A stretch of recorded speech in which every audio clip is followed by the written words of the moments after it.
Olá pessoal, está começando mais um Condomínio Informal. Eu estou aqui com meus amigos síndicos 5 estrelas, direto dos modernos estúdios da Superlógica na Conde TV. E hoje nós vamos falar sobre algumas situações em que o síndico pode impedir a entrada de pessoas no condomínio. É um assunto muito amplo, mas a gente vai dar alguns exemplos de coisas que a gente já passou para vocês ficarem atentos. Antes de mais nada, curta o nosso canal, deixa seu like, deixa seu comentário. Eu tenho esquecido de falar isso, mas é muito importante você deixar seu comentário e divulga nossas mídias aí para todo mundo. Diretor, roda a vinheta, por favor.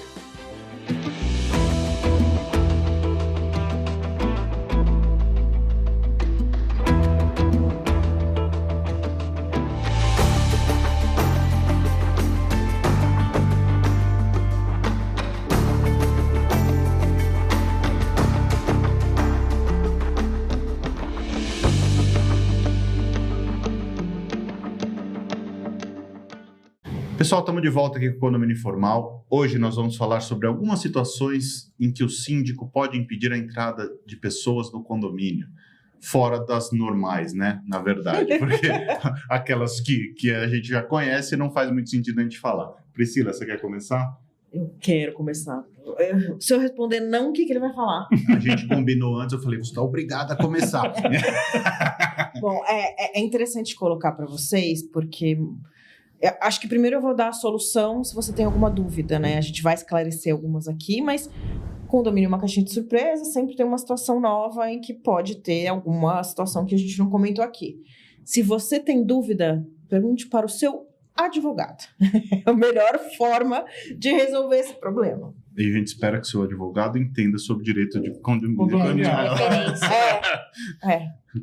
Escolha bem o seu advogado. Não adianta perguntar para o advogado trabalhista, para o advogado criminal. Para o tributarista. O advogado não sabe falar ir e vir. Mas é interessante colocar para vocês algumas situações em que o síndico tem... ele tem o dever de zelar por aquele condomínio. Um dos deveres é a segurança, certo? Acho que é, na minha opinião, o mais importante deles. A segurança e limpeza são... vamos dizer assim, o objeto social do condomínio, né?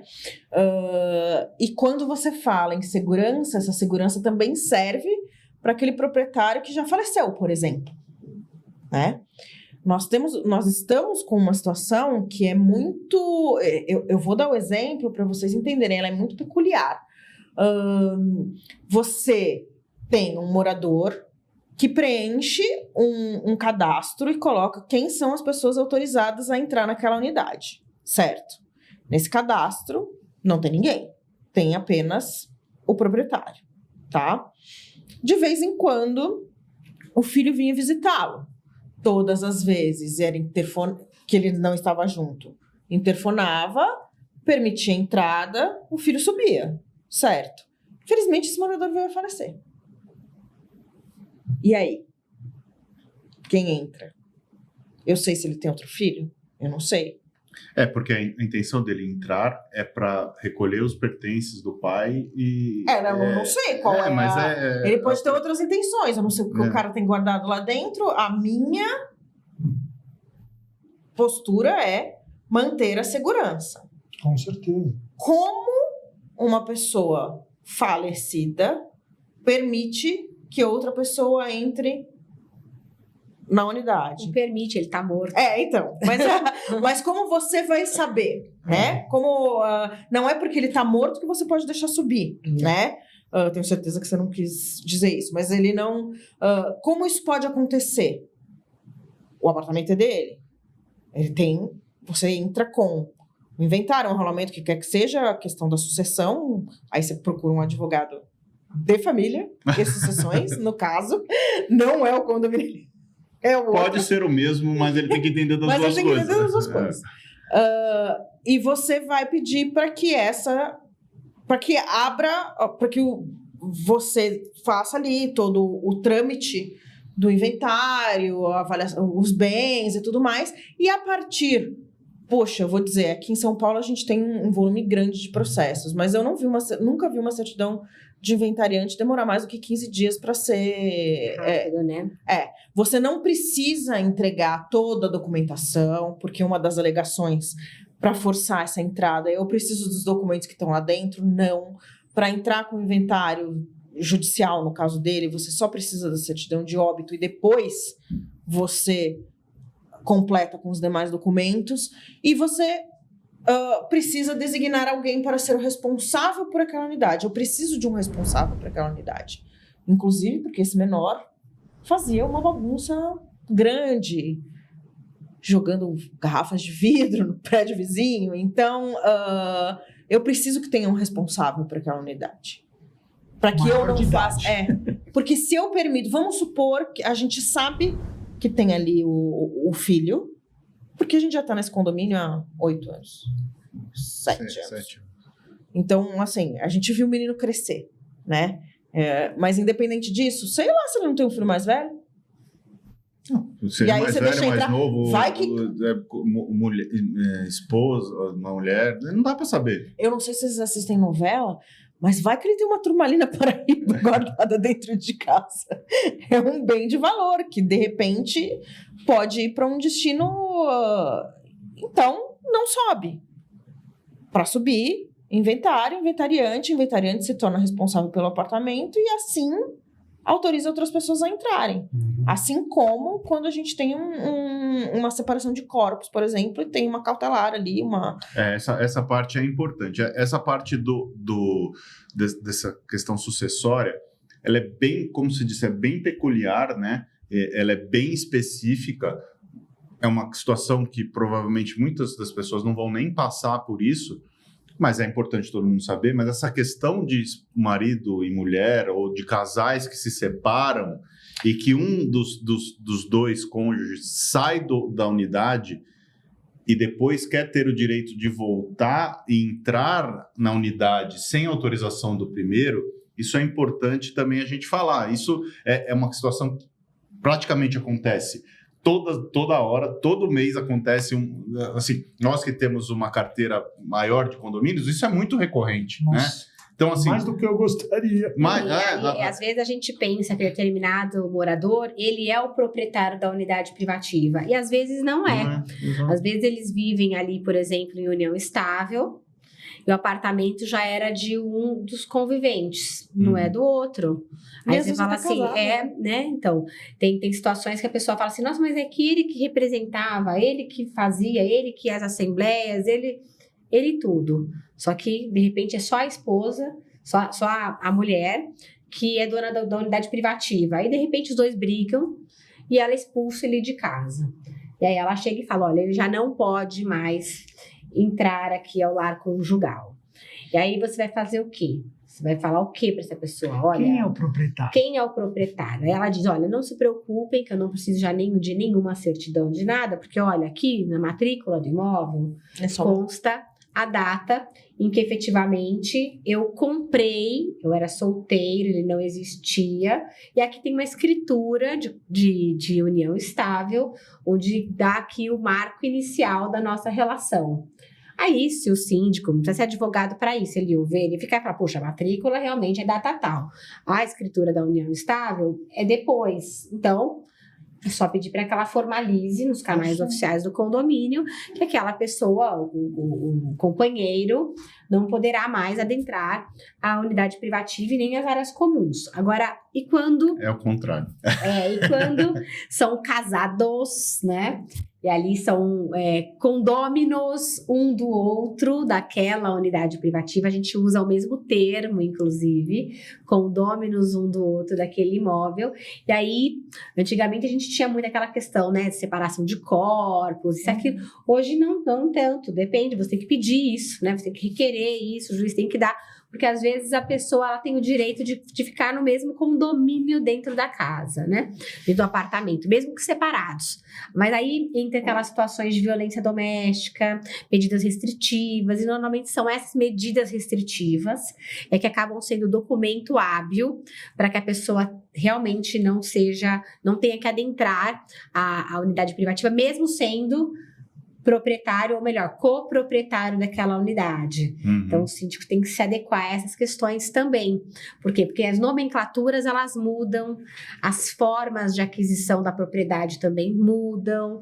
Então, tem várias questões que a gente tem que observar, né? Mas assim, você estava falando, e eu estava pensando que esse é o mundo ideal, desde que as pessoas envolvidas sejam esclarecidas e estejam dispostas a colaborar, né? Em que sentido? Por exemplo, você deu um exemplo muito elucidativo de quando a cônjuge havia adquirido o bem antes da união estável, portanto, o cônjuge não tinha direito a meiar, né? Ele não era herdeiro daquela... Não tem parte. Não tem participação ali. Mas a pessoa, no exemplo que você deu, teve toda a disponibilidade de te explicar o assunto, né? Quando, em geral, não é isso que acontece. Eles proíbem... E dane-se. E você que se vire. E às vezes acontece o contrário.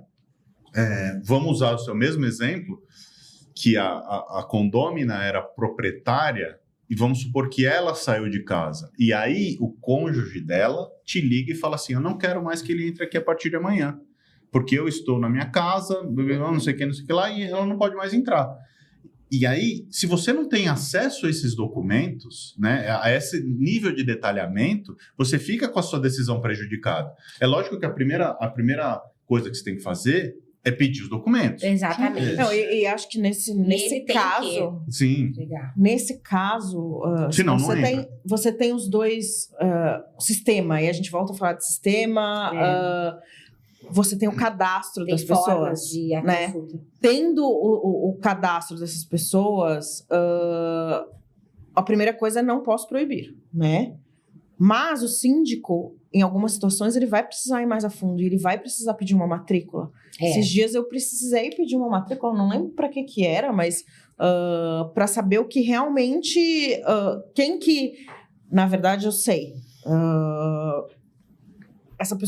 uma pessoa tomou um golpe, olha o absurdo. E aí, todo mundo também presta atenção, porque estava tentando forçar a entrada no condomínio. Financiamento, o apartamento comprou da construtora, a pessoa que está lá dentro fez o financiamento. Ela não pagou a alienação fiduciária, tá? Só que está em processo. Beleza. Aí vem o tal do golpista, né? As pessoas que se aproveitam, vê no site do Tribunal de Justiça que aquele imóvel está com problema. Coloca o imóvel como se fosse... Compre, aproveite a oportunidade de um imóvel pós-leilão. Porque realmente o leilão tinha acontecido, mas ninguém arrematou o imóvel. Você vai pagar menos que no leilão, financiado, e vai ter a posse em 2 meses. A pessoa caiu, deu uma entrada, assinou um contrato de financiamento e queria adentrar o imóvel. E aí a gente tinha no nosso cadastro o banco que alienou fiduciariamente retomou a propriedade. Então, a gente já sabia que era deles, mas eu tinha uma outra pessoa com um contrato que não valia, né? Porque é um contrato meramente assinado, veio com assinatura digital, aquela coisa toda bonitinha, sabe? Que poderia facilmente enganar um síndico. E o que eu falei? Eu olhei para o Rogério e falei assim, eu vou pedir a matrícula. Por quê? O único documento que nos diz quem é o proprietário é a matrícula. Sim. Eu não vou ficar pedindo para um e para outro, porque eu preciso resolver essa situação, né? Pedi a matrícula. E realmente tá no nome do banco, né? Já tá matriculado isso, o responsável é o banco. O que eu fiz? Informei o banco o que aconteceu. E aí eu fui descobrir essa história de golpe depois que eu peguei o contrato. Falei, bom, então isso aqui tá esquisito. Aí fui curiosa, assim, tipo, não precisa fazer isso. Mas a gente é curioso, né? A gente quer entender o que tá acontecendo. E fui lá e realmente você entra no Reclame Aqui, golpe, TJ, tem liminar do Itaú, que estavam usando o nome do banco para dizer que o financiamento era por eles, para aquela empresa não usar mais o nome, uma fraude. E aí eu pensei, eu vou dizer a esta pessoa que ela foi enganada. Aí eu falei pro zelador, eu falei, ele tá indo aí, tentando entrar com o contrato e tal. Mas você fala pra ele, dá uma olhadinha certinho que aqui pra gente tá tudo certo, que o proprietário é outra pessoa, então que ele não pode adentrar a unidade. Falando também dessa questão de construtora, o síndico ele também pode negar, né? Isso acontece bastante em condomínios de implantação, onde não houve o pagamento da entrega das chaves e o compromissário comprador do apartamento chega dizendo que já quer agendar a mudança. Uhum. E ele não tem ali a carta, né, da construtora e dando autorização para ele poder adentrar o imóvel. Eles falam, não tem a chave, mas o chaveiro já veio. Tem cada uma que você sabe que isso aconteceu no prédio que minha mãe mora, né? Que o cara entrou, não conseguiu o financiamento, no caso. Só pra você não ficar triste. Não, mas é uma coisa muito... Foi um erro do síndico da época. Deixou entrar, o cara entrou com chaveiro. Nossa, e pra tirar a pessoa de lá, levou 2 anos. Eu vou só ilustrar como isso acontece. Depois eu vou passar a palavra pro Carlos. Quando você compra o imóvel na planta, em geral, você faz um financiamento direto com a construtora até a entrega das chaves. Então, a construtora tem uma segurança ali que se você parar de pagar, no seu contrato eles retomam o seu imóvel e depois vocês fazem o acerto do que você pagou. É uma situação muito confortável para a construtora, porque ela está até sob contrato, né? Para a entrega das chaves, em geral, você tem que dar uma parcela maior de chaves ou quitar o apartamento, e aí não tem problema nenhum. Mas se você for continuar com o imóvel financiado, você tem que fazer um financiamento no banco. Isso. E não mais com a construtora. E esse financiamento não é tão rápido como as pessoas desejam, né? Então, assim, banco não perde dinheiro, né, gente? Assim, então, eles vão fazer uma análise da sua vida, eles vão fazer toda uma questão de documentação e tal. Carta de crédito. E até todo esse processo ficar pronto, mesmo que já tenha existido a assembleia de instalação, que é a assembleia que determina a instituição do condomínio, que o condomínio passa a existir a partir daquela data. Se você não tem autorização da construtora, como a Van falou, você não pode entrar no seu apartamento. E a construtora só vai te dar essa autorização quando o banco der o ok para ela que o financiamento está aprovado. E aí, você não tem mais relação nenhuma com a construtora financeira. Você vai ter relação com o banco. Então, se você não pagar, o banco vai tomar seu imóvel, vai tomar seus bens, vai te processar, seja lá o que for. Então, é nesse cenário que essa demora. Carlos? Não. É 1 minuto. Pro síndico de implantação, primeira coisa, tem que ter experiência, senão vai fazer caquinha. Segunda coisa, não deixe as chaves na portaria. Geralmente, nós estamos lidando com empresas terceirizadas porque o condomínio não tem CNPJ. Algumas vezes, essas empresas têm uma rotatividade de funcionários. Em um erro do porteiro entregar uma chave de um apartamento para a pessoa errada, o síndico pode ser responsabilizado. Primeiro, você não deixa chaves nunca. Porteiro não tem que ficar com chave de unidade.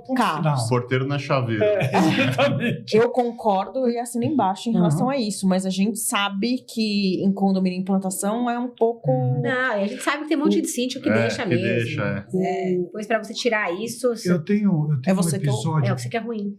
Eu tenho um episódio que aconteceu não faz muito tempo com um condomínio nosso, que foi a primeira vez, e que tem tudo a ver com o que nós estamos debatendo aqui. Só que com algumas nuances. O imóvel foi feita a promessa de compra e venda no ano passado. Então, era um casal, sendo que o contrato de promessa de compra e venda foi feito em nome dela, certo? Para entrar no imóvel e tomar posse. Dentro daquele contrato, tinha lá um programa, um monte de parcelas que tinham que ser pagas, blá, blá, blá, blá, blá. Perfeito? Esse inteirinho, o casal parou de pagar condomínio. Por enquanto, continuava, detalhe, o registro, obviamente, na administradora, o cadastro estava em nome do antigo proprietário, né? Para ajudar na confusão, o casal começou a brigar entre si, né? E aí, a portaria recebia orientação do parceiro. Olha, só pode entrar aqui no condomínio tais e tais pessoas. Aí vinha a parceira e falava o seguinte: olha, só pode entrar no condomínio tais e tais pessoas. Ambos morando dentro do imóvel, tá? Ambos com posse do imóvel, certo? Aí, quando as brigas começaram a ser mais, digamos, intensas... O nível aumentou. Aí, o parceiro resolve dar a seguinte determinação: não entra mais ninguém no condomínio, só eu e minha parceira, certo? 2 dias depois, ela pega e fala o seguinte: eu quero proibir a entrada do meu parceiro no imóvel. Vocês pensam que a vida de síndico é fácil? Não é, não. É uma loucura. Não. Aí, óbvio, ficam dando ordem para o zelador, para a portaria. Eu tenho que me envolver, porque aí eles falam assim: fazemos o quê, seu Carlos? Eu peguei, fui olhar o cadastro. Bom, o imóvel continua em nome do proprietário. Detalhe: o proprietário começou a chamar eles de tudo menos de santos, porque eles não estavam pagando, não pagaram mais nenhuma parcela do imóvel, né? E ele começou a tentar proibir a entrada deles, né? Jesus, que confusão. Mas se fosse fácil, aí o proprietário veio falar comigo, inclusive, falar: Carlos, eu estou com 2 pessoas mau caráteres que simplesmente me enganaram, assim. Eu não posso perder meu imóvel. Assim, calma, você não vai perder seu imóvel. Eu estou em contato direto com a administradora e com o jurídico para saber quais são as ações. Para resumir a história toda, tá? Achei que você não ia dar. Detalhe: esse cara tentou passar o imóvel para o nome dele. No caso, o nome da esposa dele, mesmo ela já brigando. Para resumir a história, a mulher se entendeu com o antigo proprietário. Não, mas você entendeu em que sentido? Se entendeu no seguinte sentido: olha, casou com o antigo proprietário? Não, simplesmente cancelaram aquele contrato. O antigo proprietário permaneceu com a propriedade do imóvel e ela proibiu o ex-companheiro de entrar no imóvel. E aí ele veio para cima da gente, falou assim: não, porque é um absurdo, porque eu vou chamar a mulher. Eu falei assim: você tem todo o direito. O que você precisa entender é o seguinte: a relação do condomínio é com ela. Ela tem o contrato de promessa de compra e venda, ok? Então, quem tem a posse do imóvel é ela. A propriedade continua sendo do fulano. A gente tem que seguir o seguinte: você quer mudar a propriedade? Então tá bom. Então você tem que pegar e apresentar uma nova matrícula. É simples assim. Era aí que eu ia chegar. Eu sei que já passou ali o tempo. Documento hábil para verificar quem manda na unidade. Matrícula. Ou escritura, no caso. Não, mas a escritura... Na verdade, hoje é tudo matrícula, né?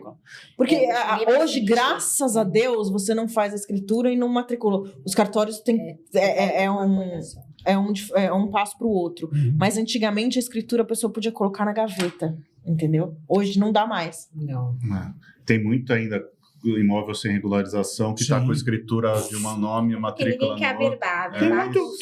Tem muito imóvel que está em nome da construtora. A construtora já falhou há 30 anos. Aí depois isso aí é outro programa. A gente já falou disso. Não mistura. Tá bom. Não, o problema é que as pessoas querem economizar dinheiro, não fazem as averbações no tempo certo, necessário, né? Principalmente quando a gente fala em compromisso de compra e venda, muitos desses acaba a questão, não passa, mantém o compromisso, mas não faz a averbação na matrícula. Aí gera essa discussão jurídica sobre o compromisso e a matrícula. Aí é uma questão que tem que demandar judicialmente. É isso. Só acabou nosso tempo. Vocês acharam que o programa ia ser bobinho, né, que não tinha problema, né? A gente trouxe alguns exemplos aqui que vocês viram que o negócio é complicado. Espero que vocês tenham gostado. Curta o programa, deixe seu like, curta o canal, divida com seus amigos, deixe seu comentário, que é muito importante, que dá mais engajamento pro programa, e a gente se vê a semana que vem. Um abraço.